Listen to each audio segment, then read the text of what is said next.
Hey everyone, thanks to a friend in Hong Kong, we are able to review the Destroyer Droid / Droideka on the channel today. First impressions is that this box is massive. This is so much bigger than I expected. It's actually so big that I bet you didn't even realize there was another figure behind there. Let's compare these two boxes here. This is, of course, the R46DO, also straight from Hong Kong. Looking at them side by side, you can see that the Destroyer Droid is about 2.5 times the width of a normal Black Series box, and even just looking at it from the top, wow, that is a big box. It reminds me of maybe like the Probe Droid came in a similar size box. This is definitely the biggest thing that we've seen in the Black Series at the Galaxy packaging, and that side mural is so big you could honestly just like cut it out and like hang it on your wall. I haven't seen plastic ties on a Black Series figure in a while, at least not that I can remember, so we're gonna go ahead and clip all of these. It does feel lighter than I expected just given the size. It's definitely like that thinner plastic. I feel like the Super Battle Droid probably weighs about the same, if not more. First thing we're gonna do is just kind of get it into the standard position here and just see how this feels. The joints feel okay. Some of them feel a little bit loose, and I'd say like if you have the Super Battle Droid, you know how like kind of premium that feels. This doesn't feel as like heavy and tight to me. It's not really a big deal. It still kind of does what it needs to do. I did notice some loose joints like on the arms here, but we'll cover that in just a second. Let's go over this articulation because this is kind of crazy.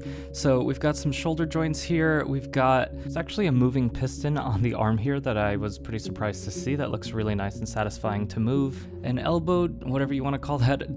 Notice the little thin pieces of plastic wire there. Be careful not to rip those. They do feel like really soft, so I feel like they'll be pretty stretchy. And I have my little loose joint here at the, I guess, shoulder, we'll call it. On the box, the blasters are kind of rotated at a 45-degree angle, but it doesn't look like there's any swivel there. So you might, I guess, would have to get the elbows out a little bit more in order to kind of get them at that angle. But in my headcanon, they just kind of point straight, like in parallel to the ground. The head can separate from the clip here in order to fold up, but it did give me quite an issue getting it back in there just because it's hard to actually get like a good bit of pressure on it without it just kind of collapsing. It worked that time, but you'll see later on, once you kind of lose it, it took me probably a full minute of trying to get that back in. These side panels flap out, even though I guess you don't really have any real reason to do that. I'll spare you guys the pain of watching me try to fold this up.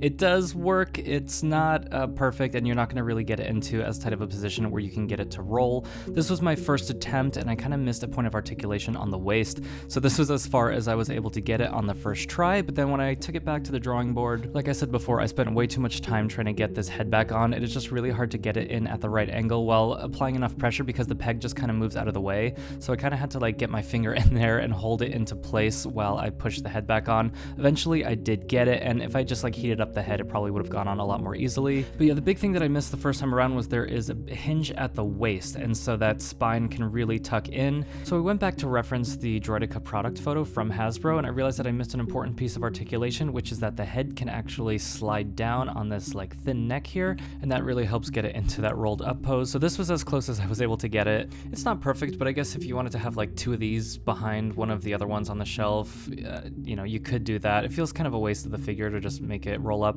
and it does not roll. But you know, for what this is an incredible feat of engineering here. As someone that's done a bit of 3D design, this gives me a headache just looking at it, trying to think of how to figure all of this articulation out, especially when you're referencing like images of a digital model that was designed 20 years ago without worrying about how this was actually going to exist in the real world. And I think the Hasbro sculptors did a really great job of bringing this to life. I do wish that the joint was just a little bit tight, but that's more of like a production thing.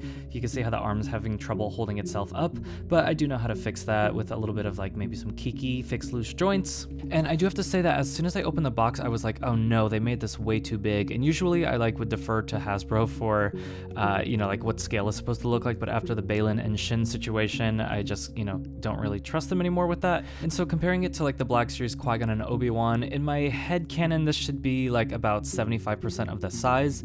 Although according to certain screenshots from like Revenge of the Sith, where we see the Droideka next to all the other battle droids, it looks like they're actually almost the same height. So if you compare them to the B1 and B2 from the Black Series here, you can see that is actually pretty accurate. And according to Dimensions.com, it looks like it should be about about 6 foot tall when standing up. I don't know exactly where they got this information, but this actually seems like it's the right size, which is pretty nice to see. I guess I just, maybe from having the Phantom Menace toys as a kid, or just for some reason in my head, they were just a little bit smaller. Maybe even how they appear in certain video games, I don't know. Let me know in the comments below what you think about the scale here. Overall, I'm pretty happy with this. I still have to figure out how this Droideka is going to fit onto my shelf because I use these hexagon stands and I just don't know where this exactly is going to fit in. But I think the sculpt, the color, so much of this figure is a total triumph. Let me know in the comments below what you think, if you're going to be picking this up and how many you're going to be picking up. Also, if you're going to be displaying any of these rolled up. Really curious to hear from you guys about that.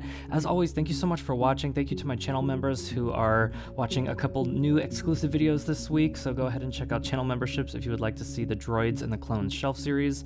As always, thank you for watching, and I will see you all next time.